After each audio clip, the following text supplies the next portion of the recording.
ब्रेकनंतर बातमीपत्रात आपलं पुन्हा एकदा स्वागत। आपण पाहताय महाराष्ट्र दिवसभर। हिंगोलीतनं बातमी आहे। हिंगोली जिल्ह्याला आज हवामान विभागाकडून पावसाचा रेड अलर्ट जारी करण्यात आलाय। जिल्ह्यात तुरळक ठिकाणी मुसळधार ते अतिमुसळधार पाऊस बरसण्याची शक्यता देखील वर्तवण्यात आली आहे। हवामान विभागानं हिंगोली जिल्हा रेड अलर्ट घोषित केल्यानंतर जिल्हा प्रशासन सतर्क झालं। दरम्यान सर्व यंत्रणांनी सतर्क राहून आवश्यक ती खबरदारी घ्यावी असं आवाहन हिंगोली जिल्हाधिकारी राहुल गुप्ता यांनी केलंय।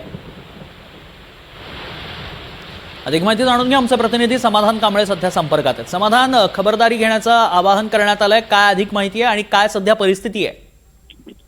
काल रात्रीपासूनच जे आहे ते हिंगोलीमध्ये रिमझिम पावसाला सुरुवात झाली होती। मात्र 10 ते 11 वाजल्यापासून जे आहे ते पावसाचा जोर काहीसा वाढलेला आपल्याला पाहायला मिळत आहे आणि दुपारनंतर जे आहे ते हवामान विभागाकडून हिंगोली जिल्ह्याला रेड अलर्ट घोषित करण्यात आलेला आहे। खरं तर मागच्या वर्षी देखील हिंगोली जिल्ह्यामध्ये मोठ्या प्रमाणात पाऊस झाला होता, अतिवृष्टी झाली होती। त्याप्रमाणे जे आहे ते हिंगोली जिल्हा प्रशासन यावर्षी देखील तत्पर झालेलं आहे।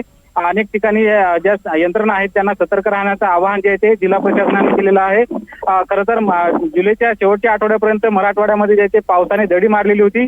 मात्र सध्या कुठेतरी पाऊस जे आहे ते आता वाढताना दिसून येत आहे आणि त्यामुळे शेतकऱ्यांना कुठेतरी दिलासा मिळताना आपल्याला पाहायला मिळत आहे। खरं तर आज जे आहे ते हिंगोली जिल्ह्यामध्ये हवामान विभागाकडून रेड अलर्ट जारी केल्यानंतर जे प्रशासन आहे ते सतर्क झालेलं आहे आणि विविध ज्या उपाययोजना आहेत ते राबवण्याचा प्रयत्न करत आहेत। नक्कीच, धन्यवाद समाधान, आपण दिलेल्या सगळ्या सविस्तर माहितीसाठी।